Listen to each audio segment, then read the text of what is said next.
Hey there folks, and welcome back to the Xiongnu Campaign.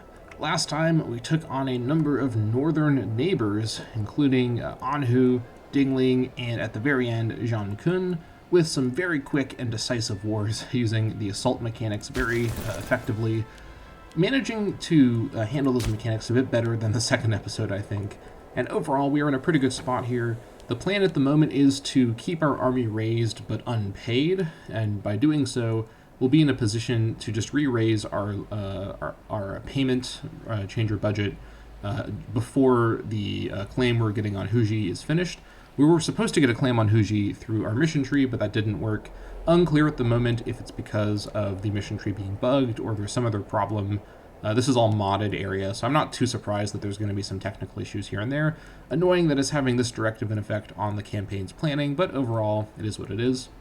Now, I didn't take a chance to really look at the Zhankun territory very much at the end of the last episode because we ran out of time, but I do want to note that there is some new buildings that we can take a look at. There's one, for example, down here in the current capital, Efushui. Now, first of all, before I take a look at that building, we are going to move the capital somewhere else. I could move it to the fort that is in Zhankun right now, but for the reasons I talked about last episode, I don't think that steps are going to be great spots for these fortified locations. For this one over here, probably the best fort location is North Kumanshan because it's really central. It completely blocks movement around here. It's in taiga. I think it's also next to a river, which helps for both the population a little bit, which won't matter that much because we're not going to have cities over here. And also the taiga does help with the defensiveness of the terrain, and the river adds another thing for attackers to have to deal with. Yeah, I think this basically, it makes the most sense to put it here, honestly. Plus, this fort may help out a little bit in the war with these guys in Ulangam. Probably won't play a big role with the Huji war, but we should probably move the fort over to North Kumanshan. So let's move the capital, let's move the capital over here at the very least. Yes, let's do that. And then I think I want to spend the money to refortify it. I think it's worth getting this refortified. At least destroying the fort up here and then refortifying it. Yeah, so let's quickly go ahead and change up our trade deals temporarily to accommodate this. We actually just trade for silk all 3 times, so that's good to know. Trade for... Oh, I have no stone traders. Huh. Well, I guess I won't be trading for stone. Okay. Let's just go back to trading for... Let's trade for silk twice just to get noble output. I don't think I have that many nobles, but may as well trade with the Chinese for some silk, as you do. So that's that. Okay, I guess we won't be getting the stone bonus. Hopefully we get into range of somebody with stone. Once we're closer to India, there's a lot of Indian tags and Indian nations, so we're going to hopefully get some more resource diversity from the Indians. I guess we'll see. But out here in the steppes, there's not really much except for livestock, honestly. Whatever the case. Yep, let's build the fortress over here. Yep, that's fine. And then this will finish around the time the war is happening, so that's perfectly fine.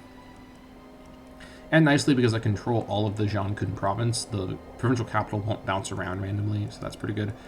Now, let me take a quick look now at the actual buildings in this game. So, I don't have any cities to look at the city buildings, but what I can talk about are the buildings available to settlements. I actually haven't looked through this super closely yet. This is a change made by the full mechanical overhaul mod, I believe. And let's take a look at, first of all, what is in Efushui right now. We may want to keep this. Council of Elders, so this appears to be a tribesman-oriented building, so that's pretty good.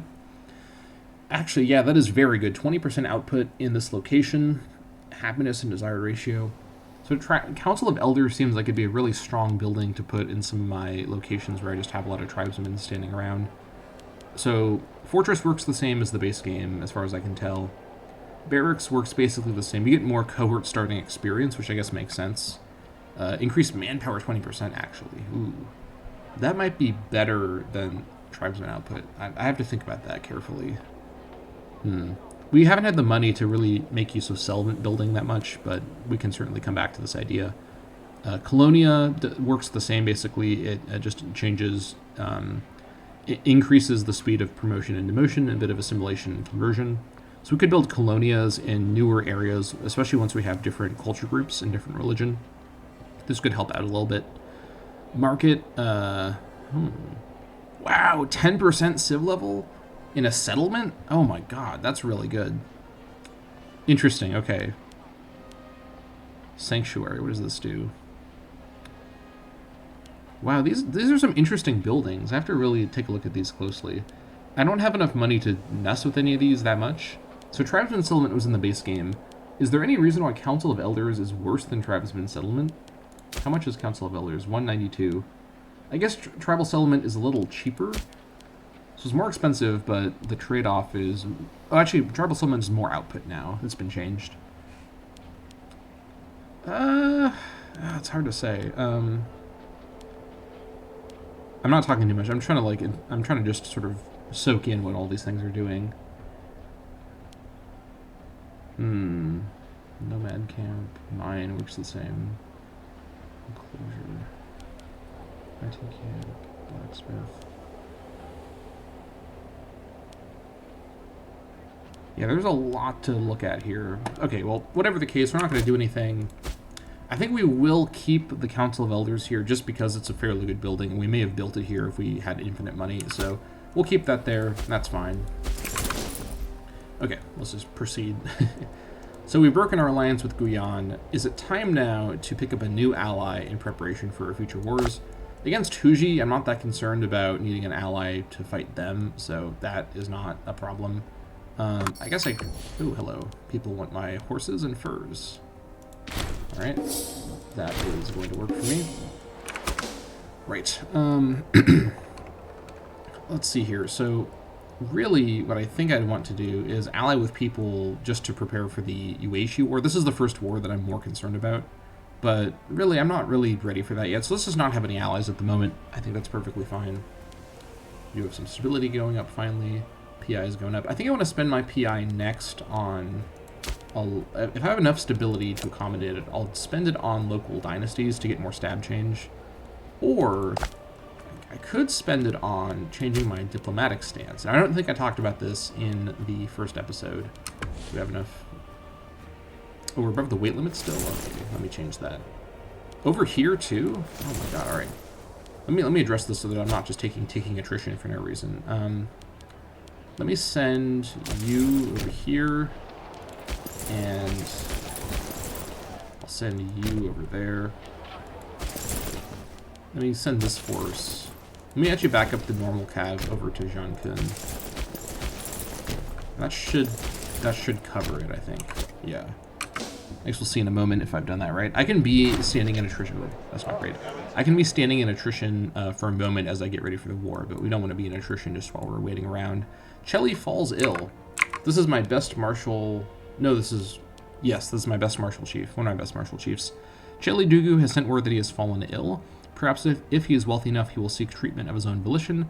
Otherwise, we could always step in if his condition worsens. Interesting. He has Mentagra, which I believe is... I think it's herpes. I don't remember offhand which one this was, but yeah. Doesn't affect his martial while he's in the camps. That's not going to help him at all, so... Inopportune, but it is what it is. Now, Hueji has a long time to get ready to get allies for this war, and this is the most broadcasted war that, you know, they could really be dealing with here. Actually, yeah, they're just getting attrition in the steppe. That's right. That's right. So 9, 14, 12, yeah, steppe. I guess I can move these guys to the taiga, honestly. I probably should do that, because there's no default... Oh, no, there is default attrition in the taiga. That's right. Okay, just stay where you are.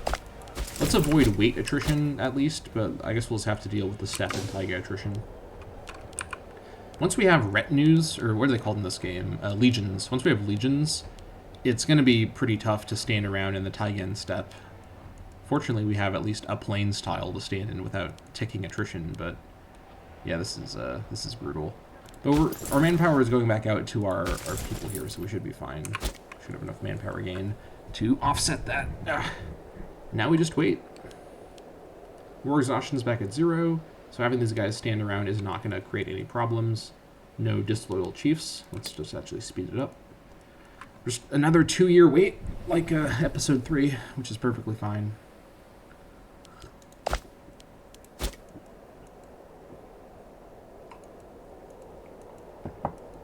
In the meantime, what is happening out in the world? Maria is doing pretty well, as I would expect. Down here, I don't remember what the default positions of people are. Looks like Qin is going a little crazy. I border Qin now, which I did not notice until just this moment, so that is something to note. Qin has a pretty big population, so I'm not super pleased about this arrangement. They also friggin' hate me. These guys really, really hate me, which I guess is historically accurate. So this may be a problem. I did not... My army is in the literal worst place possible if there is some shenanigans here. Now, fortunately, I don't think Qin has any claims on me. I guess I should check.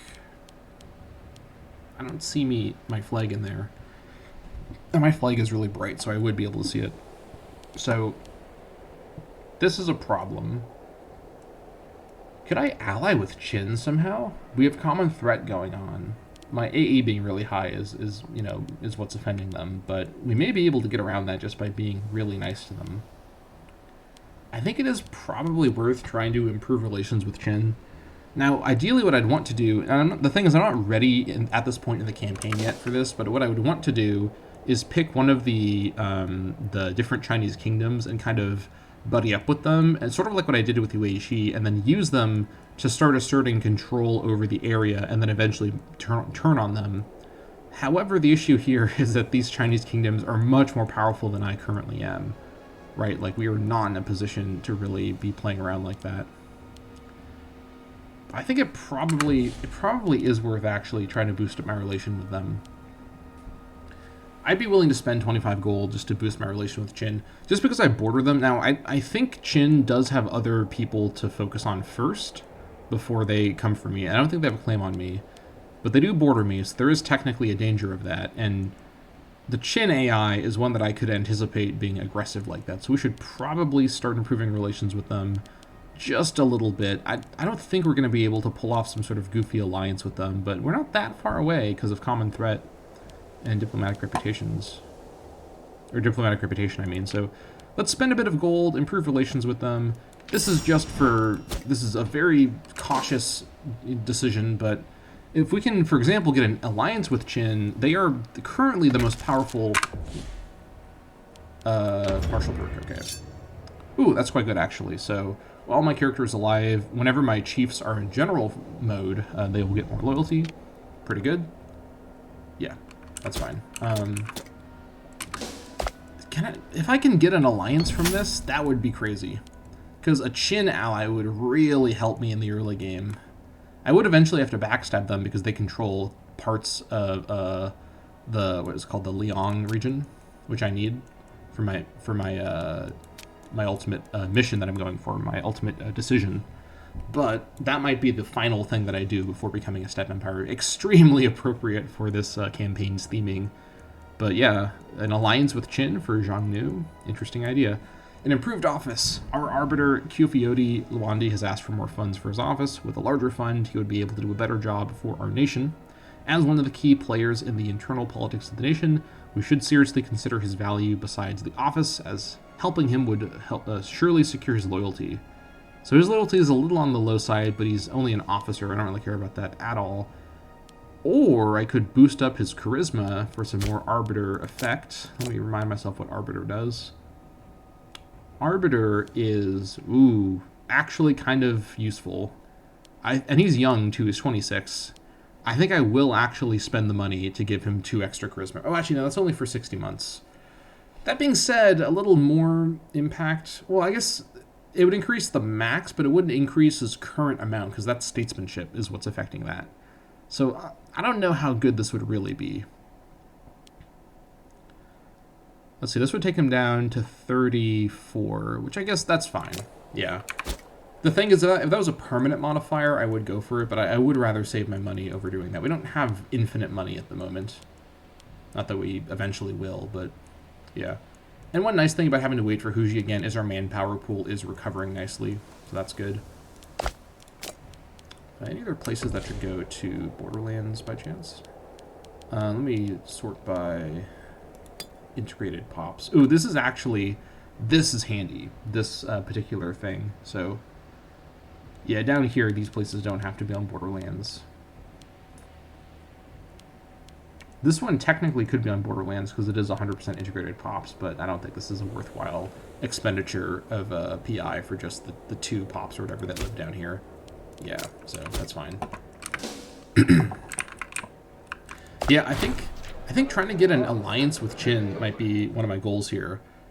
I don't know if that's possible, because they really don't like me, and I can't blame them, given literally in the first episode, like, our name literally means, like, unwashed barbarian hordes, and this is a cultured Chinese nation down here, but, you know, the other Chinese kingdoms probably see them as the unwashed barbarian hordes by comparison, so maybe we can relate a little bit. Friends in high places. Feng Huyan, for reasons known only to himself, has begun voicing his opinion in support of Jisoo Luandi whenever the clan council assembles.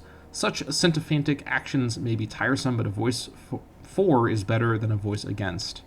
Become friends with Feng Hu, my chief? I think that's probably a pretty good idea. Becoming his rival is a terrible idea, so we're going to definitely go for this. We shall put up with it. More loyalty on a good martial chief, and a friendship with him could certainly be quite handy. Yeah, so overall things are good. And I will probably want to change my diplomatic stance from neutral. Currently we have no relations at all, so there's no reason to stay on this, honestly. So we need 30, and we'll also take a look at the other stances available to us once we get there. Yeah, because we're not going to have enough stability to do the switch over to the stability increasing law at that point, so we'll just keep waiting.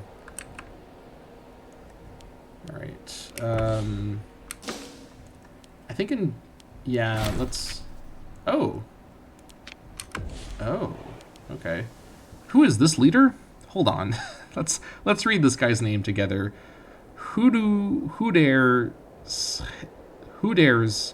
Hidao Gaurodi. Who does Gaurodi? Hellion.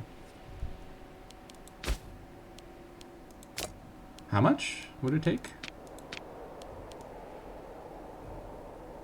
10 gold to leave. I mean, I don't know what territory he'd go to, but I think I'd rather spend... Oh, actually, hold on. It's 1k, so I think he's... Assuming it works the same as Invictus, he should just spread tribesmen into my nation, which isn't a problem for me. But because I don't know offhand, and I don't have my army in a position to respond if he does something different, I will just spend about 10 gold to pay him off. So we'll see what he says. The violent Chile have accepted our offer. We are no longer terrorizing our land. Some Argentina-style tactics here. All right. Love that. Let's go ahead and raise our levy maintenance. And fort maintenance can probably... we'll leave it down. Actually, you know what? The Zhihai fort may come into play here. So let's go ahead and increase fort maintenance because of the Zhihai fort. I don't want that fort to be circumnavigated.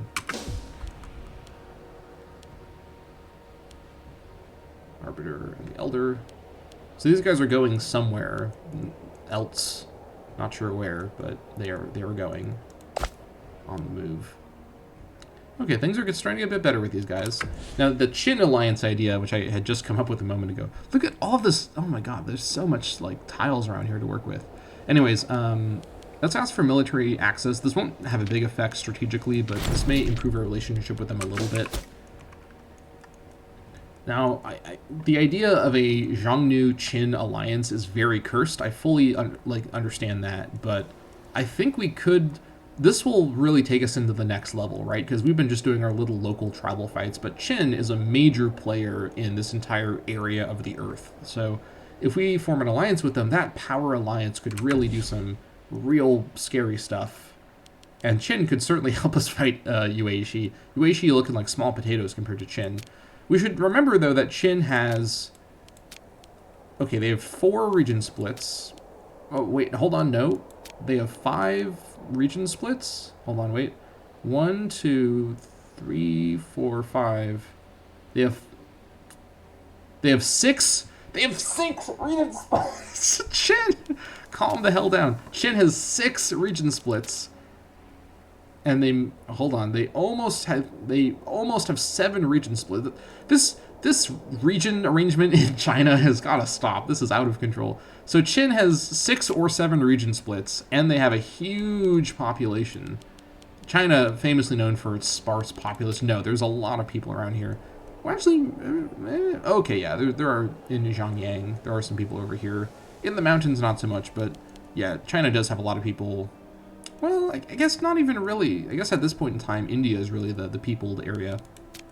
Whatever. Qin has a lot of people, so they do actually have a lot of population, so Qin is very scary. So it's sort of like Yueshi, allying with Qin is more about making sure they can't attack me. Oh, they went for Guyan. No. Oh, that's so sad. Sorry, Guyan. I didn't mean for them to go for you, but I guess that is how it happened. It is what it is. Let's start moving our forces over here. I'm a little bit nervous it may take them too long, but we'll see what we can do here. Okay, we got a couple months to go, and then we can get to it. We have enough manpower. Huji has, okay. I don't know when they did this, but I should have been paying attention. Entered a defensive league with Hunyu and with Kushi. Okay, so this changes things a little bit, but maybe not a lot bit. My fort won't be ready until 5th of May, so my northern stuff is completely undefended. However, that might be fine if I just power straight down to Pazarik, assault Pazarik, and then, I think if I assault Pazarik, come down, grab, where is it? Jinshan, and then that's everything here. And then from there, probably at this point, fight the combined army? Okay. Against 3 AIs, having no allies at all may present some problems. But there's really no one around here except for Yueshi, who would not ally with me, understandably. So, yeah, this definitely... Okay, the Huji AI has outplayed me a little bit here. Yeah, this defensive league is definitely pretty smart. And I do technically have claims... No. I have a claim on Kushi. Somehow. I don't know how I have a claim on them from before. I could attack Kushi, actually. And it may make more sense to do it like that, actually.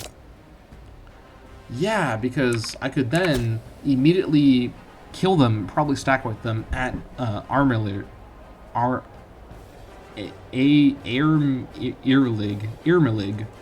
Amygdala. I'll attack them there at the Bloodborne boss fight Amygdala.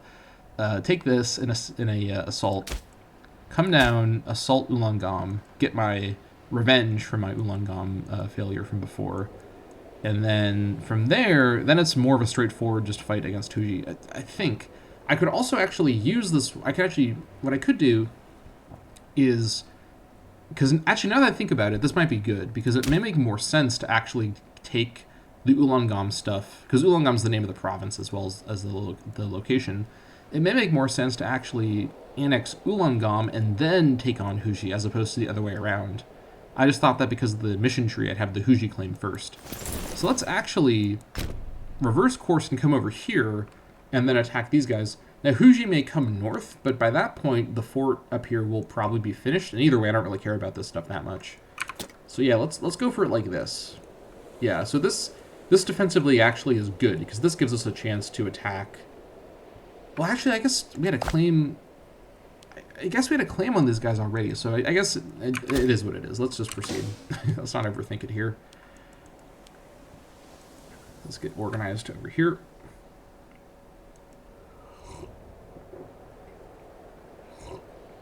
And we will have the claim on Huji finished, at least for the future, in case we want to attack them separately. We may piece out the Ulaangam folks after we assault their stuff, and then not bother with Huji right now, depending on how things work out in that first bit here. We shall see. We're not that far away, honestly. We shall see what we can do with these guys. We have a claim on Huji, that's fine. Get down here. Yes, okay. 2nd of January. Okay.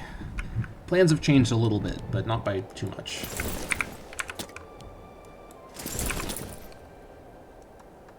First of January, 460. 1st of October of this year is an Omen date and also a War Council date, so let's not forget. Get these guys all merged together as best we can.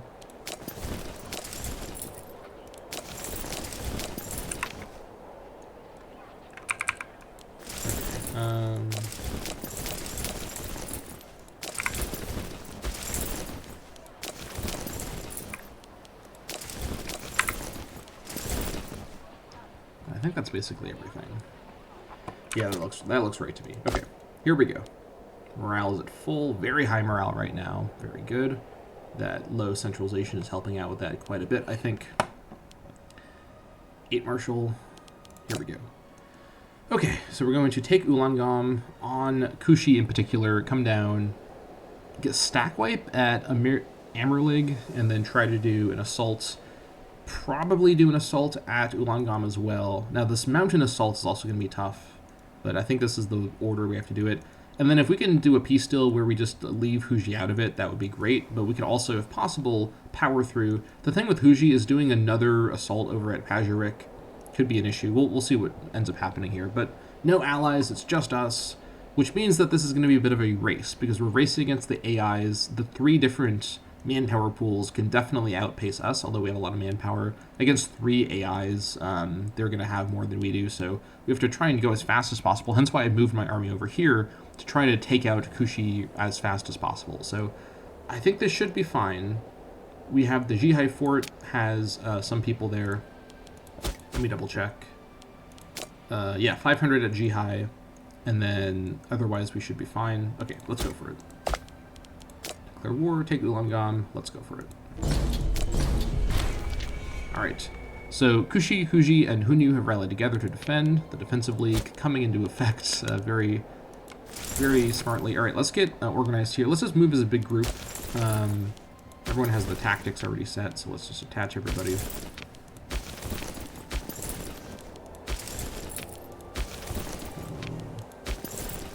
That should be everything. Yes, move right into the steppe, crossing a river, but I think we should stack wipe whoever we hit down here. We shall find out. Alright, things are getting exciting. I'm actually almost more excited about the idea of an alliance with Qin. That's just so cursed, but it would be hilarious. Okay, Cav arrives first. These guys will get here now. Yeah, this should be perfectly fine. Alright, we'll put part of them. And I guess that's that. No stack wipe, but perfectly fine. We should just immediately assault, I think. Yeah, because we already had the monthly tick. So we're at full morale. This assault should go basically fine. There we go. And now we just plow straight down to Ulaangom. Time to get revenge for our initial failing early in the campaign. Ulaangom will be avenged in a moment here. And then I think we do probably have the momentum to just power through to Pajarek and then grab Jinshan. The question is, do we have enough infantry? I think at the moment, I think we do. It's a close call. The Ulaangom mountain assault will be a little difficult, but I think with just how much we focused in on boosting up our manpower, we have enough infantry for this. Alright, these guys are going to come for Jihai. Perfectly fine. Make sure we have no goofy stuff happening on our borders. Nope, we're fine. Okay, here we go. The return to Ulaangom. How will it go this time? Same exact plan as the first time, so we'll see if we can just pull through it using the sheer force of numbers. They are sieging Jihai. That's fine. Let's wait for the monthly tick to get our morale back up to as high as possible. Alright. Morale is looking fine. 8 assault power. I think that's enough. Here we go. Ulaangom round 2. How do we fare? Hopefully better. I think we have enough people remaining. Yes! The Siege of Ulaangom is won! I've been very excited to see this screen for quite a while now, folks. Alright. I have avenged my early mishap in this campaign. For someone named Misadventurer, I seem to fixate very strongly on little minor mistakes that I make, but here we are. Our actual certified misadventure that occurred has been avenged. Do we try to catch these guys in the steppe? I think we do. Morale is kind of low right now, but... Ooh, actually, yeah. That being said, this is a 2k stack. We should be able to knock them away in a steppe attack. What time? 1st of May. 25th. So we could catch these guys. 25th of April. These guys get away. Actually, no, these guys don't get away.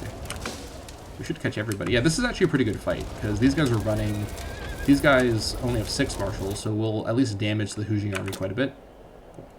And from there, I think we just power through to Pazyryk. The rampage continues. See if we can pull off a crazy triple annexation, which won't help our AE, which, you know, is the main problem we're having with the Qin situation. But we'll see what we can do. We'll see what we can do. It's only, like I said before, the steppe is only big enough for the one of us, despite being very big. Alright, hopefully the cavalry takes more damage here than the infantry. I need enough infantry to assault Pazyryk.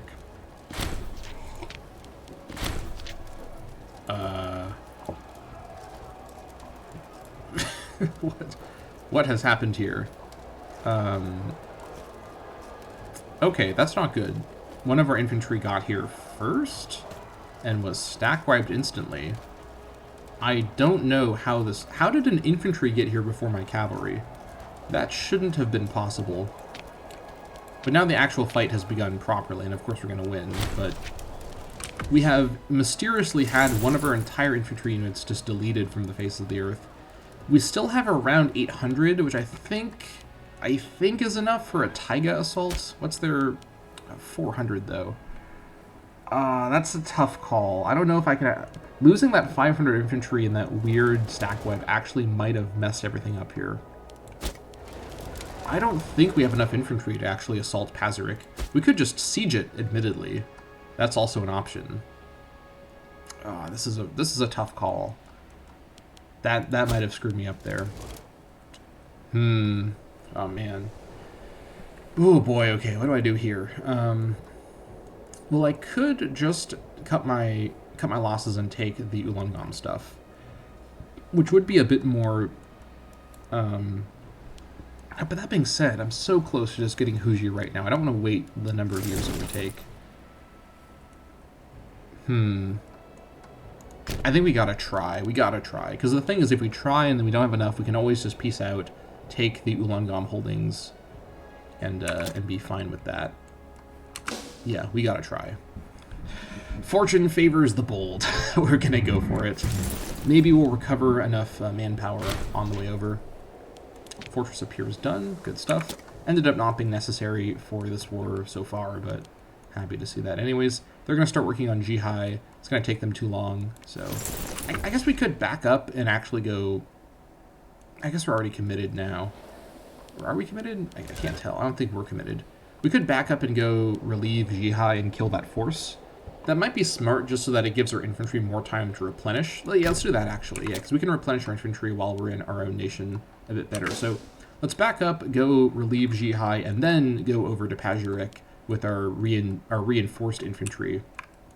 That should be pretty solid.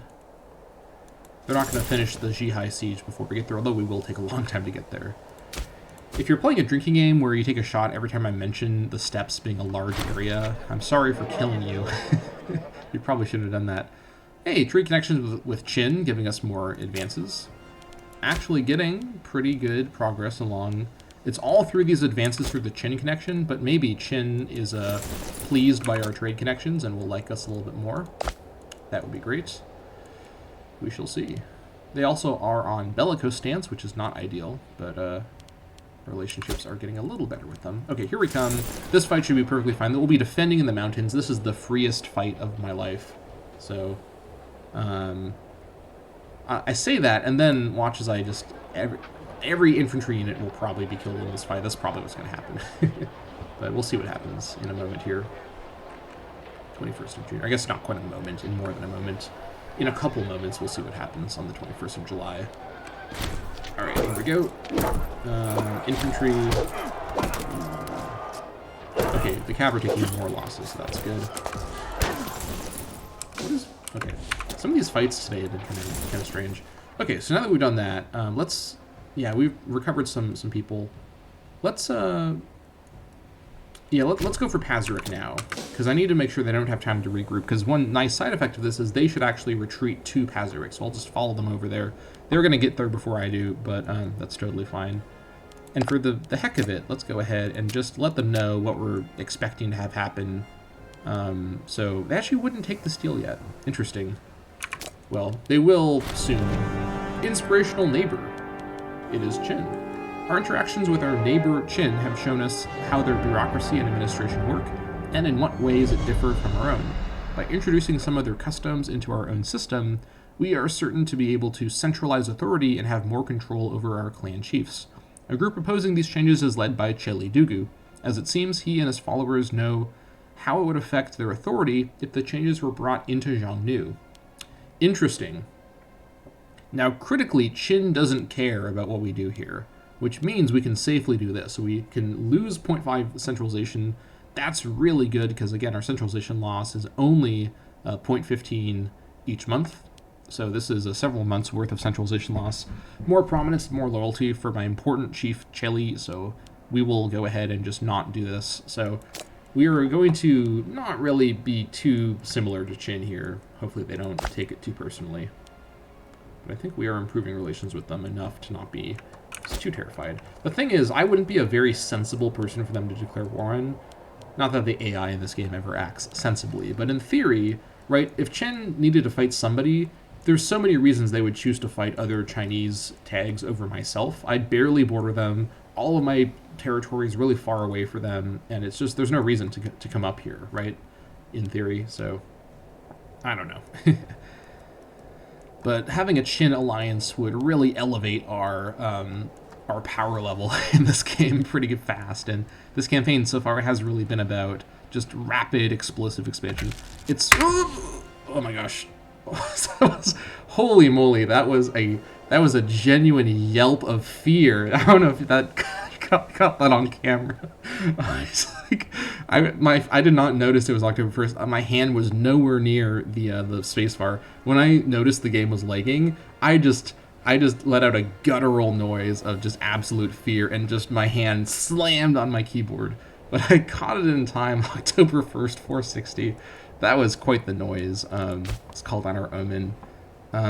Tribesman output, I think, again, is going to make sense here. No need to really get too complicated.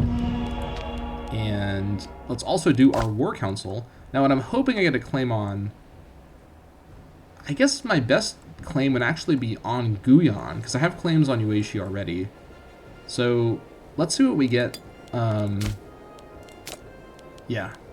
If it offers a claim on Qin, I'll decline that one, because I do not want to get them to dislike me for having a claim on them. So summon the War Council. Let's go for it. After traveling for many days, the proud members of the Xiongnu War Council are gathered together in Longcheng. Have they gone to Longcheng from the front? Because that's quite the journey. Alright. Ready to discuss the waging of war on new foes. Hunched over the broad table, Feng Hu, a well-loved and competent leader, Yu Liu, a well-known rogue and philanderer, and Cheli, an advisor of uncertain standing. And these, by the way, are just my chiefs, so that is sensible. Opine loudly on their chosen course of action. Over the course of the evening, Feng Hu becomes vociferous in his opinion that Shanma ought to feel the might of the Xiongnu armies, and to the surprise of many, Cheli has begun to agree with this method of thinking. Yu Liu ostensibly continues to promote his own agenda, insisting that Kyushi... Okay, well, I don't need to read the rest of this. We're going to march on Shanma. I'm not going to get a claim on Kyushi. I'm about to annex Kyushi. Oh my gosh, Yu Liu, like, this is my old chief. He really is, like, having a senior moment here, because my dude... You were there as we sieged Kyushi. We do not need a claim on Kyushi, you goofball. That, like, year-long walk he did through the steppe after the first Ulangam fight has really scrambled his brain. Alright, we're going to march on Shanma. That'll upset him, and he does have the lowest loyalty, technically, but it's fine. He's also the oldest, so he's the most likely to die. So I get my Shanma claim. That is fine. And with that, we resume. So... Oh man, alright, so I think we have, at this point, enough, yeah, we have enough infantry, I think, now to do the assault. We've been recovering as we've been marching around, so that is perfectly fine. I think, given we're 10 years in, we're doing pretty good. Maybe you could play this campaign a little more smoothly, but a lot of my mistakes have been informed by the weird way the mission tree has not worked as expected. But overall, I think I'm playing pretty well here. Here we come for another fight in the alleged taiga. This looks like a hill to me, but we'll see what happens. I'm gonna get a stack weight probably on these, or maybe we won't get stack weight. Maybe we'll catch these guys down there. I don't know what's gonna happen exactly, but should be fine. And then we should be able to assault this and head down and get Xingshan as well. I guess we'll see where this goes in a moment. Wait. Being on speed 2 for these wars is maybe not the best idea, but it is what it is. Here we go. Okay, and there we go. 0 losses. That's what I like to see. Good work, guys. Okay, and they're building a farming settlement up here. Of course, another farming settlement being built as I am preparing to siege. So 500 garrison now. That's more than 400, which is what I think it said before. What is my assault power? 6.11 is not a lot.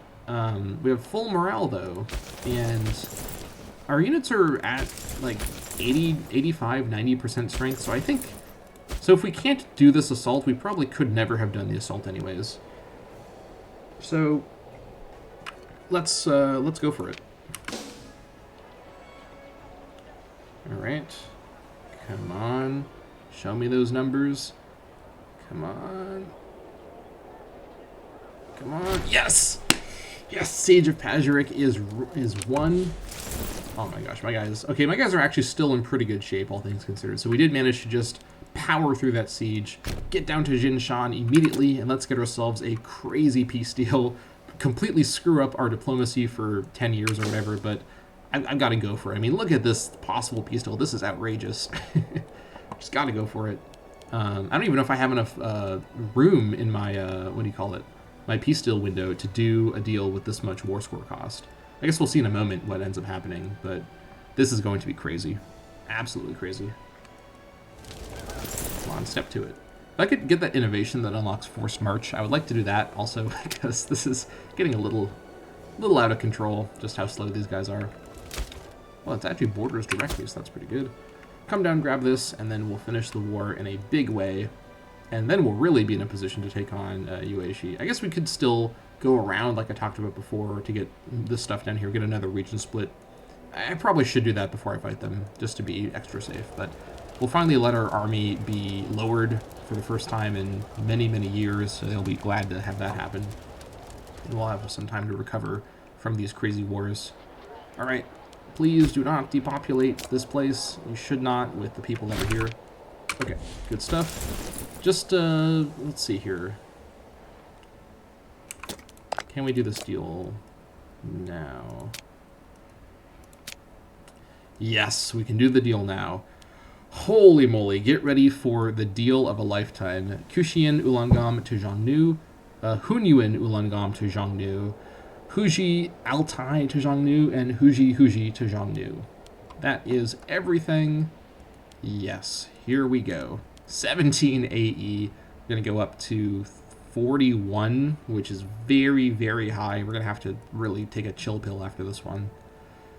Sheesh, here we go. Oh my god.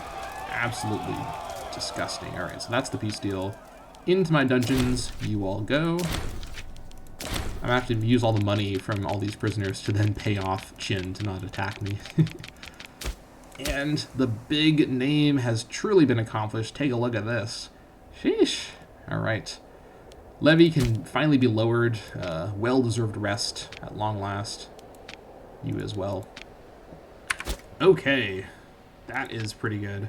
So we've acquired Ulangam. Let's go ahead and get the PI now. May as well. And, in fact, I think I will use my PI and my over 35 stability to do a law change to get to 0.15 monthly stab change. That's going to really help with my stability problems. Local dynasties, yeah, that's what that says. Giving dominant families our blessing to rule with the best interests of our nation at heart will help establish a foundation of loyal subjects at the cost of some financial autonomy. Yeah, so I think that is better than Power to the Mighty, as I talked about a couple episodes ago. There we go. All right, stability drop. Sheesh. All right, so let's let a day go by. February 8th. Take a look at our new territories. So Wollongong policy, we should switch over, I think, right away to... Yeah, we need to switch these over to assimilation. I will spend the PI on that right now. This as well. Gotta get that going immediately. Loyalty over here is perfectly fine. We have so many bonuses for tribesman happiness, and these guys are all tribesmen, so perfectly fine. So here in Wollongong, it's actually kind of hard to even see these provinces because there's just so much territory. So we have some buildings to work with. Any non-forts around here? Actually, yes. Tribal settlement and a council of elders. I'll just keep those buildings where they are because they're going to help out with the local population a little bit. The fort at Armillerig, I'm going to make the capital Wollongong, both because of sentimental value and because it's a mountain, so this is a good spot for the capital fort. Also protects the province fairly well. It does touch 1, 2, 3, 4 locations, so that's pretty good. Destroy this fort. This is already fortified. Move the capital over here. Yeah, that's going to make the most sense, I think.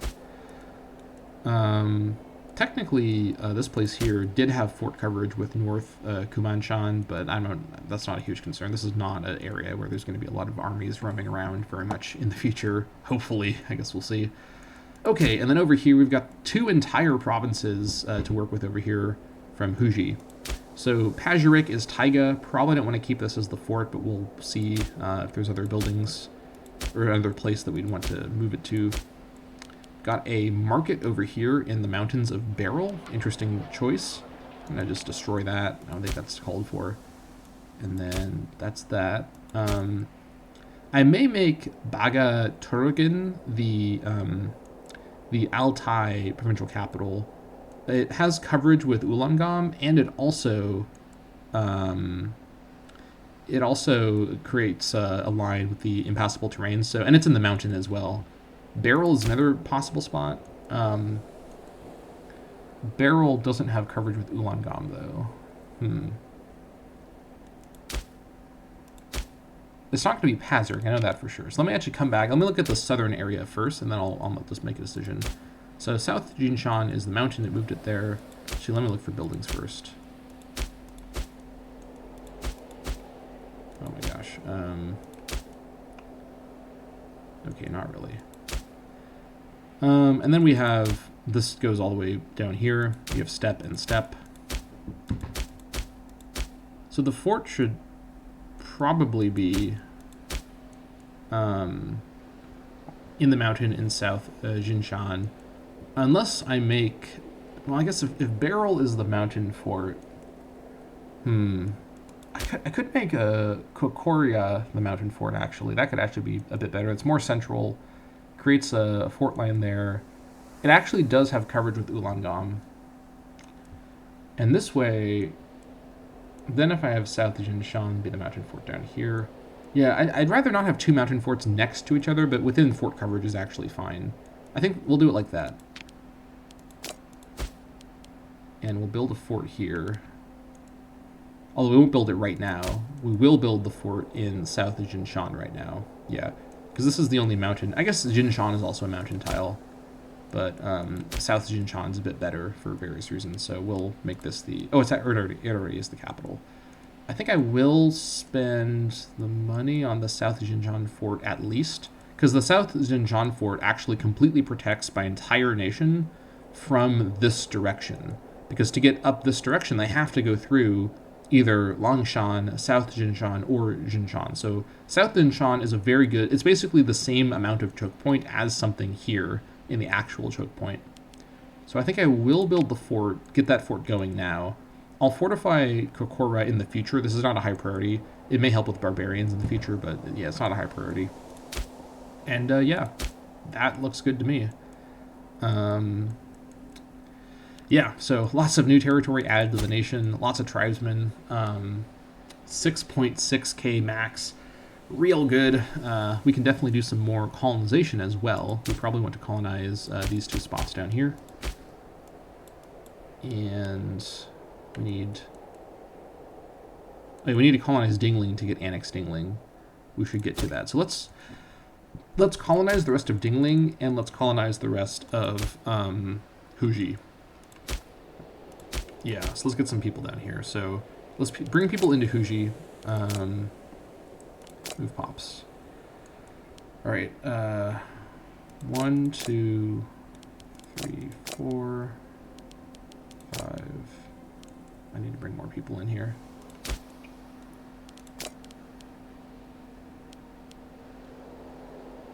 What? How many do we have now? Hold on. I need one more. All right, I'll bring 2 more in just to be safe. Through South Jinshin. 1, 2.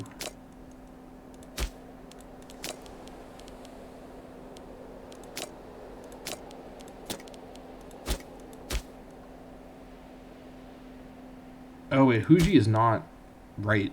These guys are not actually my culture. Whoops. Well, that's not great. I just spent a bunch of money for no reason. That's a shame. I completely forgot about that, but I need them to be of my culture, so fair enough. I could move tribesmen from my culture in here, but I don't think that's worth it at the moment. Well, hold on. This would give me 5 Xiongnu freemen in Huji, which could be actually kind of handy just to have more population of my culture. I think I should actually move tribesmen of my culture in here, so let me first redistribute these tribesmen to the other 2 locations so that this place isn't over its capacity. And let me move 2 to either direction.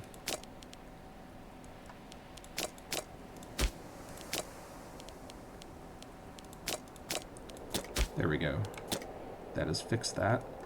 And I probably don't have enough money to do the tribesman transfer. I might have enough money to do the tribesman transfer up here, though. Probably not. Let me save the money for now. So in the meantime, what are my plans now? Well, my army won't be raisable again for only 4 months. Wow. 5 months, technically. That's pretty soon.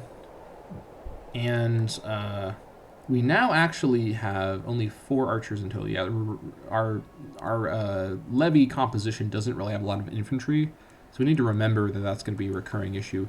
Other culture types of levy, like the Liang levy, does seem to have more infantry than our Mobe levy, so we'll rely on our other, which actually kind of makes sense because we're relying on the other culture troops to do the assaults while our integrated culture cav are kind of safe, so I guess it kind of makes sense if you think about it. I think next target is Wusun to get a region split down here into Jiyu. I think that's going to make the most sense. Now, I don't have a claim on them. I have to get a claim on them. And I have enough PI exactly to get a claim on them right now. No, I don't. I need... Oh, that's right. I actually do need to colonize West Longshan to reach them to get the claim on them. Okay. That actually makes sense. So let me... Oh, I didn't sell my prisoners yet. That is right. And I do still have the prisoner with really high martial that I am keeping around. Oh, he's ailing now. Okay. I'll sell. I'll make sure that I keep a prisoner with at least 9 martial for next year when that that modifier needs to be reapplied. So we'll sell you. Who's my youngest person here? You're young and what's your... Oh, you're ailing. Perfect health. I'll keep you. I'll sell you. Sell you. Yeah, okay, here's the money we'll use to then do the tribesman thing. Sell you. Oh my gosh, these guys are valuable. Holy moly. Okay, this is going to really help out. 7, I'll sell you. Sell you. Sell. Sell. Sell. Sell. Sell you. What are you doing? Tyranny's fine. Sell you. I will... Ooh, not make rival. What? That's not what I wanted to do. Who did I do that with?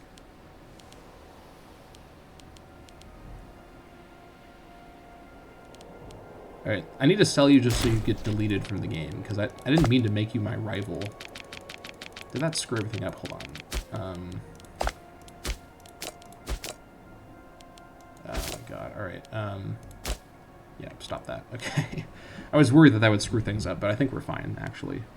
Okay, let me go back over. Where was I? Back over here. I'm leaving you because you're in perfect health. The other people I will sell. Sell you. Sell you. Release you. Sell you. Sell you. Sell you. I think that's everybody. Yeah, and you are just staying here to be my sacrifice in about a year. Okay, back up to 266 gold. And I think with that, we're going to actually end the episode a little early just because all my episodes have been ending right at the upper limit of my video time limit thing. So in the next episode, we're going to do the settlement scheme to gain full control of Huji and then get a claim going on Wusun. That war will give us a region split. And then I think once we have that region split, and I guess these guys are still allied. Yeah, because these guys are still actually allied with these guys. So we will directly border the Xiongnu, the Yueshi alliance. So next episode we'll take on we'll get this stuff colonized, we'll take on Wusun, and then we'll prepare for war against Yueshi finally with our region splits in place and the most amount of manpower and levy size we can possibly hope to have. We have a large manpower max now, so we'll hopefully get some good replenishment in the meantime. Also make sure that I am not paying for my army and my forts are turned off in the meantime as well. So that's going to be it for this episode of the Xiongnu Campaign, a very triumphant episode. We fully revenged ourselves upon the mountain fort of Ulaangam and are now in a good position to prepare for war with Yueshi by taking on Wusun, getting that encirclement over of the Yueshi allies over here in the corner. And yeah, things are looking pretty good. And our bizarre scheme to befriend Qin has been a little delayed by our AE, but eventually they will like us. I'm just trying my best to keep them from attacking me, so we'll see if we can avoid that. But whatever the case, I'll try and figure out between episodes how much danger I'm really in here. But that's it for this episode of the Xiongnu Campaign. Thank you all so much for watching, and I'll see you all next time.